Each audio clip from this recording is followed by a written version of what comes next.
Hello everyone, Hindi online classes में आप सबका स्वागत है। आज मैं हिंदी गद्य के अंतर्गत नेताजी का चश्मा पढ़ाने जा रही हूँ, जिसके लेखक स्वयं प्रकाश जी हैं। स्वयं प्रकाश जी उच्च कोट के कहानीकार हैं। इनका जन्म 1947 में इंदौर के मध्य प्रदेश में हुआ था। स्वैच्छिक सेवानिवृत्ति हो जाने के पश्चात आजकल वह वसुधा पत्रिका के संपादन से जुड़े हैं।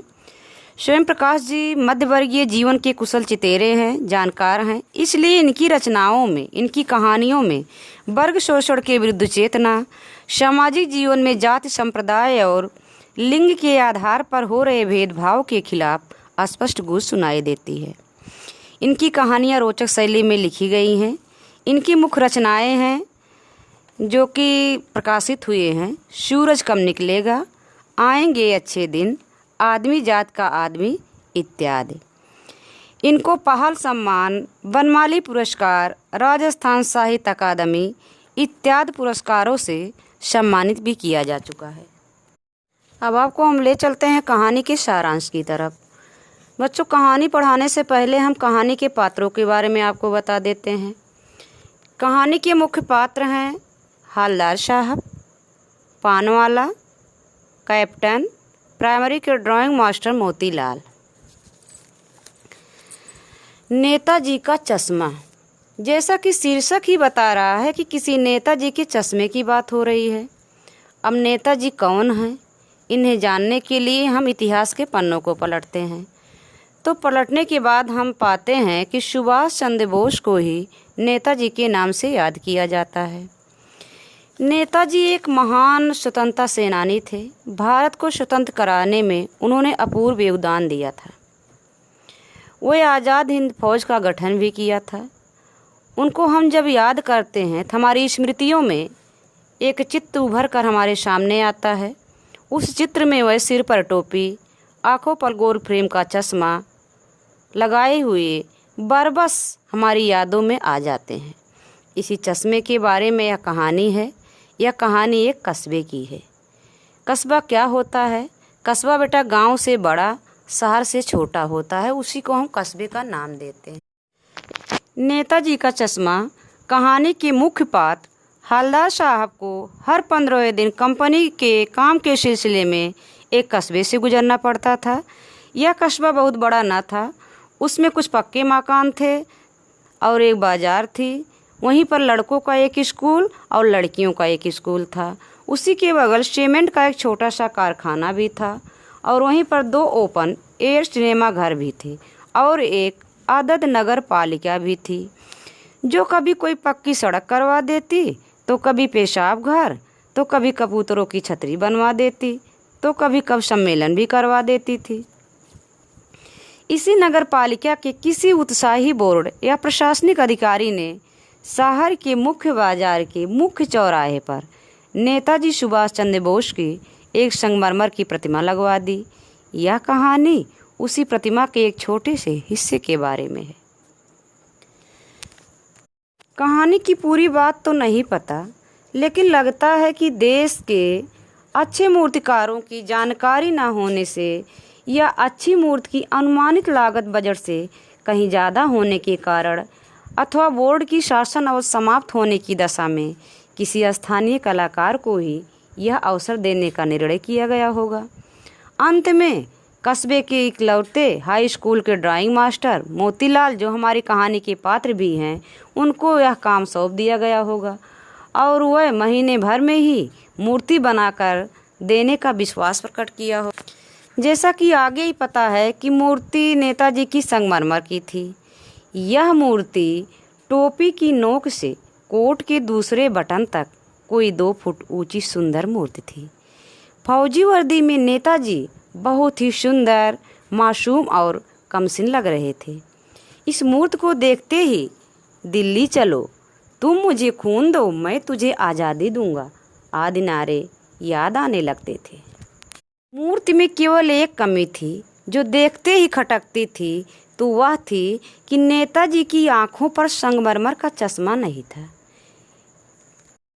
मूर्ति पर संगमरमर के चश्मे की जगह रियल चश्मा पहना दिया गया था।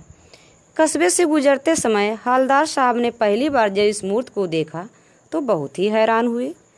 उन्होंने देखा कि मूर्ति तो पत्थर यानी संगमरमर की थी, लेकिन चश्मा वास्तविक था यानी रियल था। कस्बे से निकलने के बाद भी हवलदार साहब मूर्ति के बारे में ही सोचते रहे। हवलदार साहब इस निर्णय पर पहुँचे कि जो भी हो, कस्बे के नागरिकों का यह प्रयास बहुत ही सराहनीय है। महत्व मूर्ति के रंग रूप या कद काठी का नहीं था, अपितु उस भावना का था जिस भावना से उस मूर्ति को बनवाया गया था।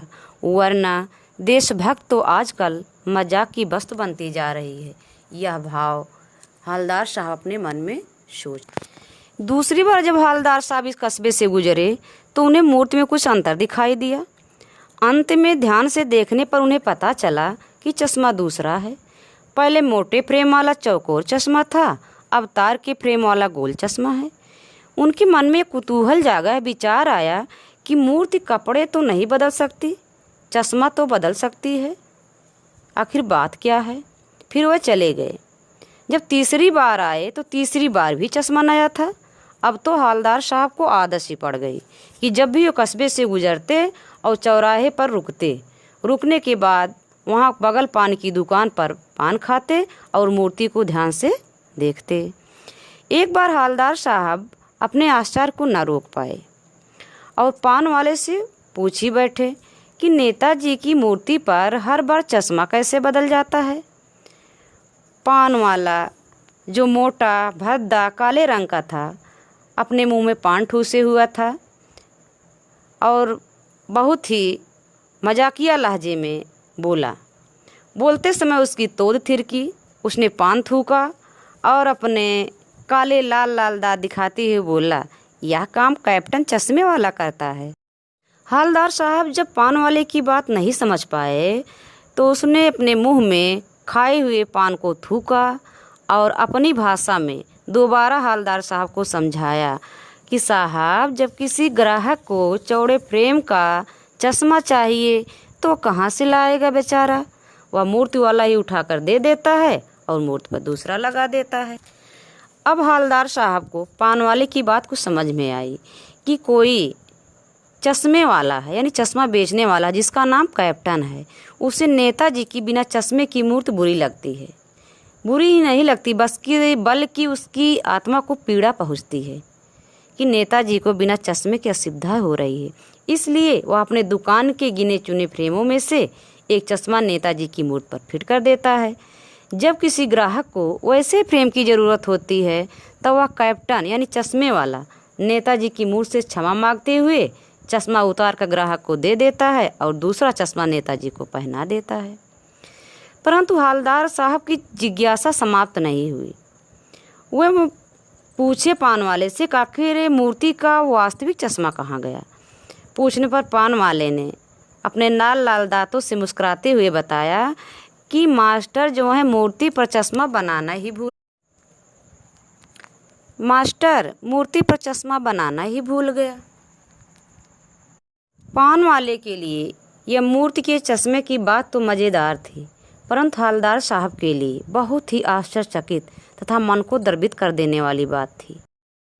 हवलदार साहब ने सोचा कि मूर्तिकार मास्टर मोतीलाल, जो कस्बे के प्रधानाध्यापक थे, महीने भर में मूर्ति बनाने का वादा निभाया, लेकिन पत्थर में कांच वाला पारदर्शी चश्मा फिट करने में असफल रहे।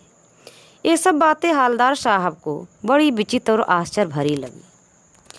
इन्हीं विचारों में मस्त पान के पैसे चुकाकर हवलदार साहब चश्मे वाले की देशभक्त के सामने सिर झुकाकर जीप की तरफ चले। जीप में बैठने के पश्चात हवलदार साहब का कुतूहल शांत न हो सका। वह पुनः जीप से उतर करके आए और पान वाले से पूछा कि क्या कैप्टन चश्मे वाला नेताजी का साथी है या आज़ाद हिंद फौज का कोई भूतपूर्व सिपाही? पान वाले ने पान खाते हुए बड़े लापरवाही लहजे में बोला, अरे वह लंगड़ा क्या जाएगा फौज में? वह पागल है, देखो आ रहा है, उसी से बातें कर लो, उसका फ़ोटो कहीं छपवा देना। पान वाले द्वारा एक देशभक्त का मजाक उड़ाना हवलदार साहब को अच्छा नहीं लगा। वह मुड़कर देखे तो अवाक रह गए। एक बूढ़ा मरियल सा लंगड़ा आदमी, सिर पर गांधी टोपी, आंखों पर काला चश्मा लगाए, एक हाथ में एक छोटा सा संदूक और दूसरे हाथ में एक बांस पर टंगे बहुत से चश्मे लिए गली से निकला। एक बंद दुकान के सहारे अपना बांस टिका दिया। हवलदार साहब को तब पता चला कि कैप्टन के पास दुकान भी नहीं है। वह बड़े आश्चर्य में पड़ गए और पूछना चाहते थे कि इसे कैप्टन क्यों कहते हैं, क्या यही इसका रियल नाम है? लेकिन पान वाले ने अधिक बताने से मना कर दिया। उनका जीप ड्राइवर भी बहुत ही बेचैन हो रहा था, काम भी बहुत था, इसलिए हवलदार साहब जीप में बैठ करके चले। 2 साल तक हवलदार साहब अपने काम के सिलसिले में हर 15वें दिन इस कस्बे से गुजरते और नेताजी की मूर्ति के बदलते हुए चश्मों को देखते रहे। कभी चश्मा गोल होता, कभी चौकोर होता, कभी लाल, कभी काला, कभी धूप का चश्मा, तो कभी बड़े कांचों वाला, तो कभी गोगो चश्मा भी मूर्ति पर लगा होता था। लेकिन मूर्ति पर कोई न कोई चश्मा होता जरूर था। हवलदार साहब को कुछ क्षण के लिए हवलदार साहब को आश्चर्य और प्रफुल्लता से भर देता था।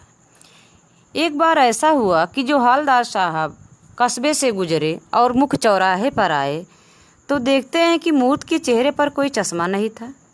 चौराहे की अधिकतर दुकानें भी बंद थी और पान वाले की दुकान भी बंद थी। वो चले गए।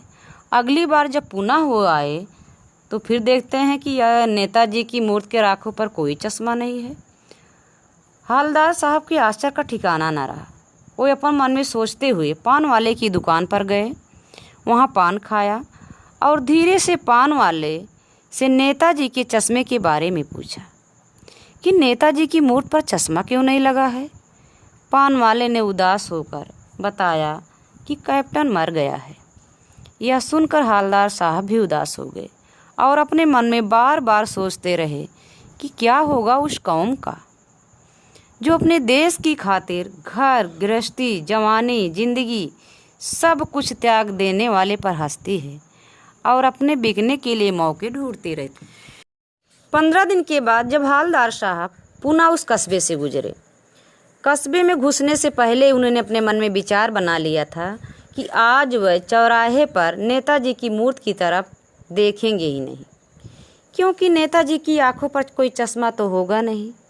मास्टर जी बनाना भूल गए थे और कैप्टन मर गया है, इसलिए उन्होंने अपने मन में सोचा कि आज वे वहाँ रुकेंगे ही नहीं और ना ही पान खाएंगे। परंतु मनुष्य की स्वाभाविक आदत जिस चीज़ को नहीं देखना चाहता है उस तरफ उसकी निगाहें बरबस उठ ही जाती हैं। वही हुआ हवलदार साहब के साथ। जब वह चौराहे से गुजरे तो एकाएक उनकी आंखें आदत से मजबूर उस मूर्ति की तरफ उठ ही गई। मूर्ति को देखकर अचानक वो चीख उठे और गाड़ी रोकने के लिए कहा। उनकी गाड़ी की गति बहुत तेज थी। ड्राइवर ने जोर से ब्रेक लगाए। रास्ते में चलते लोग देखने लगे। जीप अभी रुकी भी नहीं थी कि हवलदार साहब कूदे और लगभग दौड़ते हुए मूर्ति के सामने जाकर सावधान होकर खड़े हो गए। नेताजी की मूर्ति पर सरकंडे का बना हुआ चश्मा लगा हुआ था, जो अक्सर बच्चे खेल में बनाते हैं। नेताजी की मूर्ति पर सरकंडे का बना चश्मा देखकर हवलदार साहब बहुत ही भावुक हो गए। उनकी आंखें भर आईं और वे अपने मन में सोचने लगे कि आज भी हमारे देश के अंदर देशभक्त की भावना जीवित है। जो कहानी का सारांश यहीं पर पूरा होता है। इस कहानी के सारांश के ऊपर मुख्य रूप से हमारे 2 प्रश्न उभर कर हमारे सामने आते हैं। पहला क्वेश्चन है कि मूर्ति पर सरकंडे का चश्मा क्या उम्मीद जताता है, अथवा बच्चों द्वारा मूर्ति पर लगाया गया सरकंडे का चश्मा क्या उम्मीद जताता है।